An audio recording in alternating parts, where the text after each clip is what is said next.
forming Christ in the believer. TV Grace International presents the ineffable words of God, the gospel of grace, on the lips of the man, Christ Jesus. Abba Father. Imbitado ko kayong maghanap sa Hebreo Kabanata 5, taludtod na 7, 7 hanggang 10. At si Kristo sa mga araw ng kanyang buhay sa lupa ay nag-alok ng mga panalangin at mga pakiusap na may malaking sigaw sa Diyos na makakapagligtas sa kanya. Narinig siya dahil sa kanyang banal na takot. Kahit siya ay anak, sa pagdurusa, natutunan niya ang pagsunod. At matapos siyang maging perpekto, naging tagapagligtas ng walang hanggan para sa lahat ng sumusunod. At siya ay itinalaga ng Diyos bilang mataas na pari ayon sa kaayusan ni Melchizedek. Alam ninyo na si Kristo ay walang kasalanan. At kung bakit kailangan niyang maging ganap. Ang tao ay hindi nakilahok sa kanyang pagsilang. Ngunit ang kanyang espiritu, dahil siya ay may katawan, kailangang magdusa at matutong sumunod. Ikaw ay espiritu na naging ganap at perpekto. Ngunit kailangan mong matutong sumunod. At siya ay natutong sumunod sa Diyos. Ngunit ito ay isang pagsunod na sa kanyang isip. Siya ay nagkaroon ng hirap. Ang kanyang mga karanasan. Siya ay natutong mahalin. Natutunan niyang maging mas tao. Ngunit kailangan niyang matutunan ang mga bagay. Isang magandang asal. At siya ay walang kasalanan. May mga pagkakataon na siya ay nagalit. Ngunit siya ay palaging nag-iingat sa mga intensyon ng puso. Doon ang kasamaan. Ang kasamaan ay hindi sa iyong mga gawa. Ang kasamaan ay nasa kung ano ang bumubuo sa iyong ginagawa. Tinatawag itong masama. Kawalang katarungan. Walang puwang para sa kawalang katarungan. Hindi natin dapat isagawa ang mga bagay na may masamang layunin. Alam nating mali ang mga ito. At ipagpatuloy ang mga ito. Gawin ang mga ito. Kailangan niyang maging mahusay dito. Dahil sa pagiging tao. Hindi nag-aaral ang iyong laman sa iyong espiritu. Ang iyong espiritu ang nag-aaral sa iyong laman. Hindi ka lang laman na natututo sa espiritu. Ikaw ay espiritu na natututo sa iyong laman. At ito ay isang mahabang proseso. Sa prosesong ito, kailangan mong matutunan ang mga biyaya para sa iyong kapatawaran upang matanggap mo ang iyong sarili na hindi ka makaramdam ng pagkakasala dahil ang iyong katawan ay katawan ng kamatayan. At ito ay lilitaw Lahat ng relihiyosong grupo sa loob ng 2,000 taon ay wala sa pananampalataya. Hindi nila alam ang pananampalataya. Hindi mo makukuha ang pananampalataya sa pagbabasa, sa pakikinig ito. Ngunit dapat munang lumitaw ang nagsasalita. Dahil ang nagsasalita ang magbibigay ng pananampalataya. Kaya naman nauunawaan mo ngayon, kaya naman nandito ang kongregasyong ito dahil ang nagsasalita si Hesukristo ay nagbigay ng kaloob na ito, nagbigay upang buhayin ng kaloob sa iyo. Kung hindi, walang sino man ang maniniwala dito. Ang ebanghelyo ng hindi pagtutuli, hindi pa ito naipangaral. Itinago ito ng Diyos upang ipaliwanag. Sinabi ni Pablo, ako'y isang arkitekto. Nagtatayo ako. May ibang magtatayo. Ang hindi alam ng lahat ay kung kailan ito itatayo. Halos 2,000 taon ang lilipas bago magsimula ang pagtatayo. Noong taong 1983,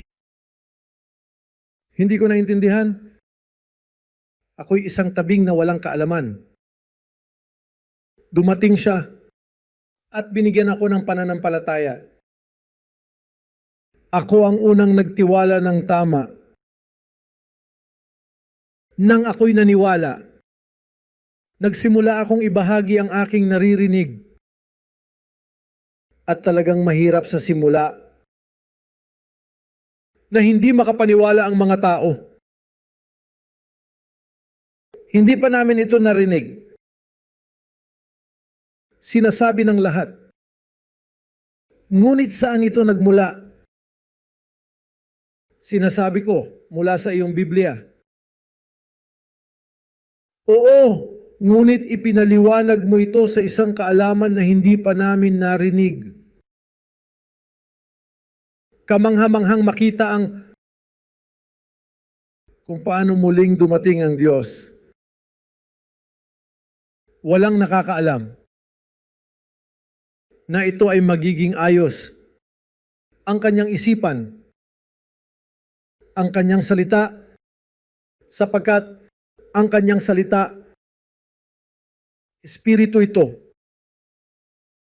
Kapag ito ay pumasok sa iyong espiritu,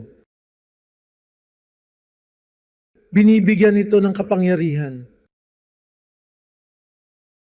At mula sa iyong espiritu ay lumalabas ang lahat ng kailangan mo. Kaya't sinabi,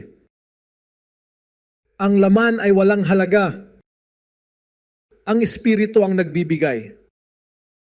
Ang buhay ay nasa espiritu. Sa iyong kalooban. Hindi sa loob ng katabi mo.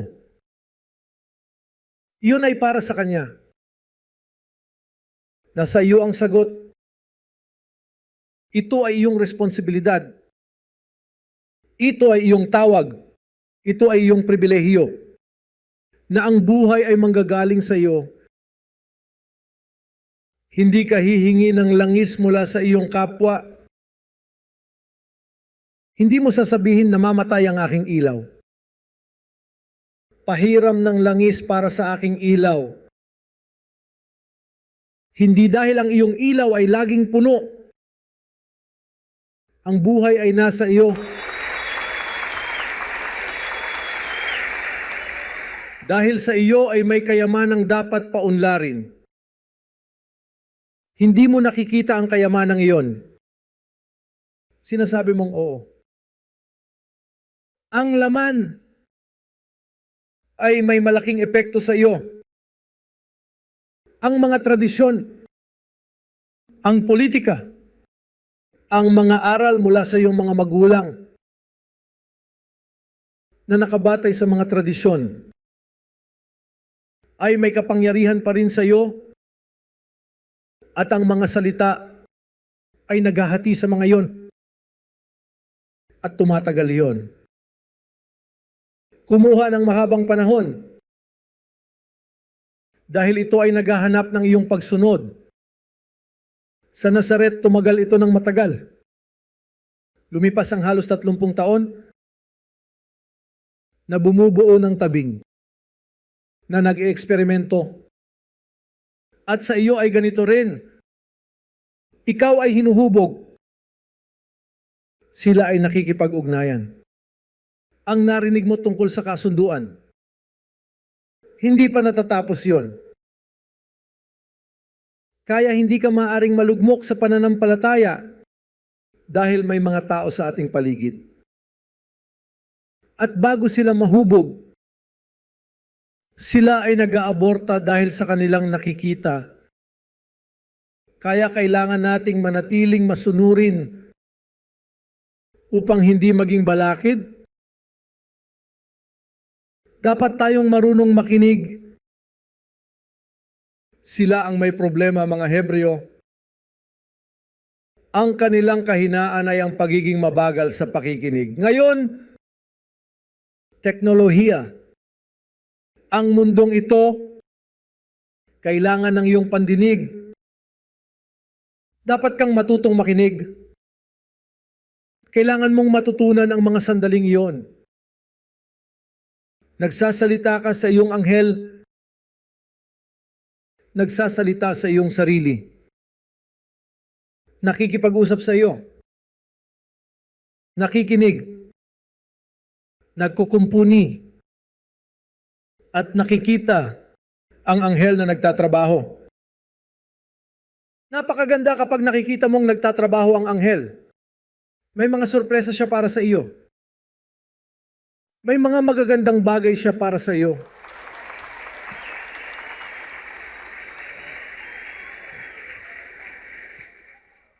Mga gawaing inihanda na bago pa man